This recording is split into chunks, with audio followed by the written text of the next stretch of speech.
હિન્દ અને બીજું છે દેશી કાયદો. બ્રિટિશ હિન્દની અંદર કાયદાઓ પ્રમાણમાં લિબરલ હતા, કારણ કે એ કાયદાઓ ઇંગ્લેન્ડના બંધારણથી પ્રભાવિત હતા, ભલે એક સંસ્થાન ઉપર હતા પણ. એટલે જ્યારે આઝાદીની ચળવળ થાય બ્રિટિશ હિન્દમાં, તો એના ઉપર અંગ્રેજો જુદા પ્રકારના એક્શન લે, જેમાં હ્યુમન રાઇટ્સનો થોડોક ભાવ હોય. પણ દેશી રાજ્યોને તે સમજાવે જ કે જો કંઈ થાય તો તમે અમને તોડી પાડો. દેશી રાજ્યોને શું મોટો એરિયા દેશી રાજ્યો જોડે હતો, એટલે સ્વતંત્રતાની કોઈ પણ ચળવળ થાય તો તમે એના પર આકરા પગલા લો. પણ બ્રિટિશ હિન્દની અંદર દુનિયામાં ભગવણી થાય એટલે પ્રમાણમાં થોડા mild move with the legal પોઝિશનથી કાયદેસર જવાનું. પેલામાં તો જેવું તોડી ન ખાય, કાયદો બેકાયદો મારો બીજી વાત નહીં. ઉદાહરણ આપું તમને, ઈડર પાસે વડાલી કરીને ગામ છે, ત્યાંનો એક નરસિંહભાઈ ભાવસાર નામના એક વ્યક્તિ, મારા સમાજના પણ છે, એ પણ સ્વાતંત્ર્ય સેનાની છે. એને ઈડર સ્ટેટે આદિવાસી બાળકોને ભણાવે ને આવું બધું આપણે શરૂ કરેલું વિદ્યાપીઠમાં ભણીને આવી. એટલે કે આ સાલો બગાવત ફેલાવશે. હવે એને ભણાવો તો કોઈ ગુનો નથી, એટલે એને કોઈ ધાડ ને લૂંટ ને એવા ચાર્જીસમાં જેલમાં ગાળી દીધો. હવે આઝાદી આવી એટલે જેના ઉપર સ્વતંત્રતા આંદોલનના ચાર્જીસ હતા એ બધાને તો સરકારે ફ્રી કર્યા, પણ આ તો લૂંટનો આરોપી હતો. આઝાદી પછી 1.5 વર્ષે એના બધા સાથીદારો શૂટિંગ બહાર આવ્યા કે આ ક્યાં છે, આ ક્યાં છે, શોધતા શોધતા ખબર પડી કે આ તો જેલમાં છે. અને એ વખતે મુંબઈ રાજ્યના મોરારજી દેસાઈએ હસ્તક્ષેપ કર્યો, પંતપ્રધાન હતા ત્યારે આ માણસ છૂટી શક્યો. તમે આવા પ્રકારના કામો થતા. તો આપણે ત્યાં આ જે ભાગ છે એમાં 3 રાજ્યો, જુનાગઢ, કાશ્મીર અને હૈદરાબાદ. હવે કાશ્મીરમાં એવો પ્રશ્ન થયો કે આ કાશ્મીર આપણું જે દેખાય છે ત્યાં મહારાજા હરિસિંહ હતા, અને એમને એમ લાગ્યું કે મારું એવું સ્થાન છે. પાકિસ્તાન કહે છે તમે આવી જાઓ, ભારત કે તમે જોડાઈ જાઓ. અને નહેરુજીની એ પોતાની પૈતૃક ભૂમિ, એટલે એને પાછું બહુ ગમે કાશ્મીર પોતામાં આવે, એને જે સ્પેશિયલ સ્ટેટસથી ટ્રીટ કરે. પરંતુ મહારાજા કઈ નિર્ણય લઈ શક્યા નહીં. એમાં મહારાજાના સલાહકારોનો પણ દોષ છે. છેવટે પાકિસ્તાને એનો કાર્યક્રમ હાથ ધરવાથી આર્મીના લોકોને કીધું સાદા કપડાં પહેરીને અંદર ઘૂસો તમે. કેમ આવું કર્યું એ પણ સમજાવો. ઘૂસ્યા અંદર અને ગામડાને બધું કબજે કરવા માંડે. ભારતે ફરિયાદ કરી કે આવું ન કરાય. મહારાજાએ ફરિયાદ કરી કે અમે શું કરીએ, અમારું લશ્કર થોડું છે, લોકો જ ઉશ્કેરાઈને કાશ્મીર પોતાનું સમજીને લેવા નીકળ્યા છે, તો અમારાથી કંઈ થાય નહીં. કઈ વાત નહીં. મહારાજા ભારત પાસે આવે છે કે ભાઈ મને બચાવો, આ તો સ્થિતિ બહુ વણસી છે. અને કદાચ થોડાક દાડા પછી થયો તો મહારાજાને જ પહેલો તો પૂરો કર્યો યોજના મુજબ કે આ ન રહે બાંસ, ન રહે બાંસર, પૂડ્યું કાઢ નાખો. પરંતુ સરદાર પટેલ સાથે વાત થઈ. સરદાર પટેલે કીધું તમે તો એક દેશી રાજ્ય અલગ છો, અને પાકિસ્તાનનો કાશ્મીરનો ઝઘડો તો 2 દેશોનો ઝઘડો છે, એમાં અમે ભારત કેવી રીતે પડ્યા? તો કે શું કરો, તો કે તમે ઇન્ડિયન યુનિયન સાથે પહેલા જોડાઈ જાઓ, પછી તમે અમારો હિસ્સો છો, તમારા રક્ષણની જવાબદારી ગવર્નમેન્ટ ઓફ ઇન્ડિયાની છે. અને મહારાજા એ વખતે સહી કરે છે. સહી કરે છે ત્યારે આ તોફાનીઓ જે કબજે કરનારા હતા શ્રીનગર પહોંચવાની તૈયાર, લગભગ શ્રીનગર ઘેરી લીધું છે. બહુ યાદ રાખવું છે, દુઃખ સાથે યાદ રાખવું જોઈએ કે આપણો જે પહેલો વિમાની રસ્તા તો બંધ જ થઈ ગયા હતા.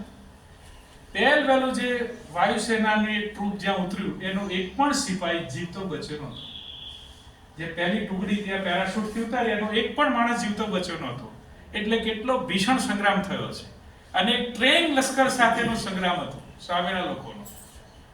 એટલી મોટી માત્રામાં હતા કે આ ટ્રેન સોલ્જર્સને પણ એકને મારી ખતમ કરી નાખ્યા. બીજું ત્રીજું ટ્રુપ ઉતર્યું, ધીમે ધીમે કંટ્રોલ થવા માંડ્યા. આપણા વેપન થોડા સારા હતા, એની પાસે પણ વેપન તો હતા જ, એ તો મિલિટરીના જ વેપન હતા, ખાલી વર્દી જ નહોતી. હવે એને આપણું લશ્કર પાછા કાઢવાની પ્રવૃત્તિ શરૂ કરી. એ દિવસોમાં જવાહરલાલ નહેરુ, એમને કબૂતર ને શાંતિનો ના ખૂબ શોખ. આપણે કોઈને ક્રિટિસાઇઝ નહીં કરીએ, પણ જ્યારે ઇતિહાસ ભણીએ ત્યારે બહુ નિખાલસપણે આ વાત યાદ રાખવી જોઈએ. એ બાખરા નાંગલનો પાયો નાખે તો સલાહ મારવાની, પણ આ પણ એક પરાક્રમ કરેલું છે, એ આપણે જાણવું જોઈએ.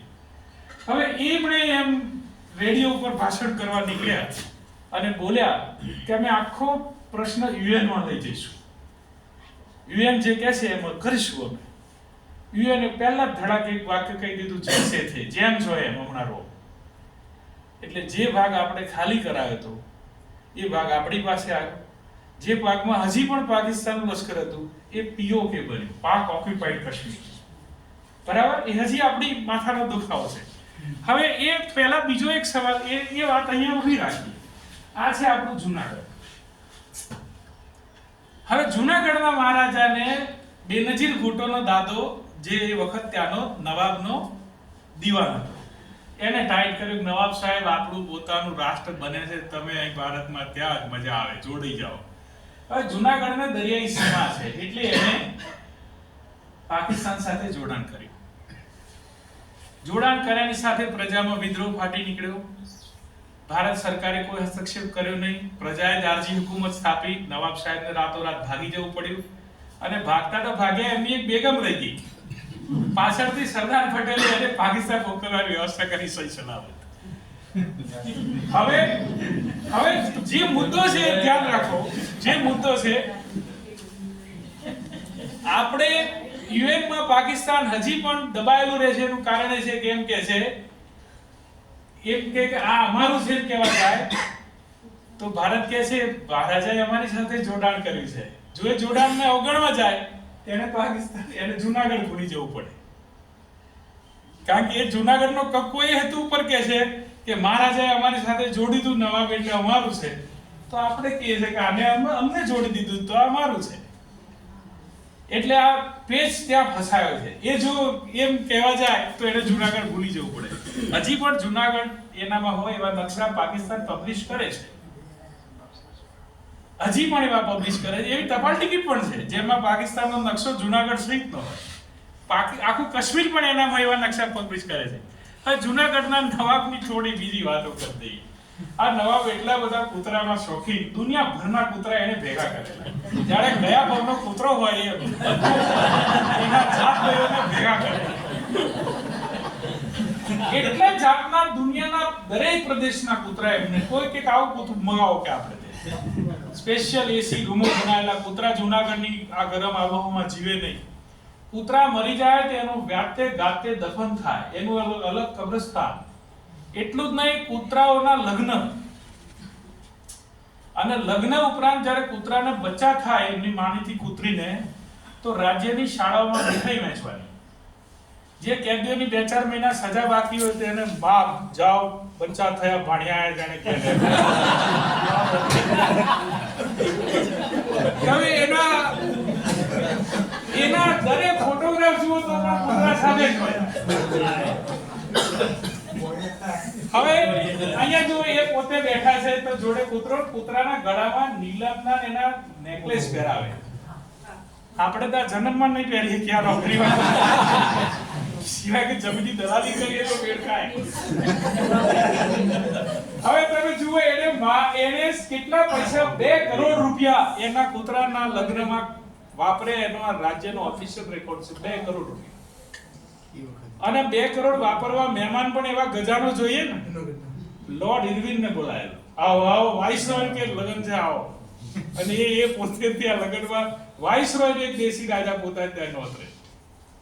હવે આ એમની હતી. હવે બીજો હતો નિઝામ, જે હૈદરાબાદ બરાબર વચ્ચે. એ એમ કે વૈચારિક રીતે અમે ભારત સાથે જોડાઈ શકતા નથી અને ભૌગોલિક રીતે અમે પાકિસ્તાન સાથે છેટું પડી જાય છે, એટલે અમે સ્વતંત્ર રહીશું. હવે ભારતની બરાબર વચ્ચે એક ચાંદુ રહે તો કેવું થાય. સરદાર પટેલે પ્રોબ્લેમ સોલ્વ કર્યો. હવે અહીંયા નકશો તમે જુઓ, આ માઇગ્રેશન વાળો નકશો છે. હવે એક બીજો નકશો આપને બતાવો. જો અહીંયા મેપ ઓફ ઇન્ડિયા આપણે જે પરંપરાગત જોઈએ એ નકશો છે, અને આ બાજુ તમે જુઓ તો એ નકશો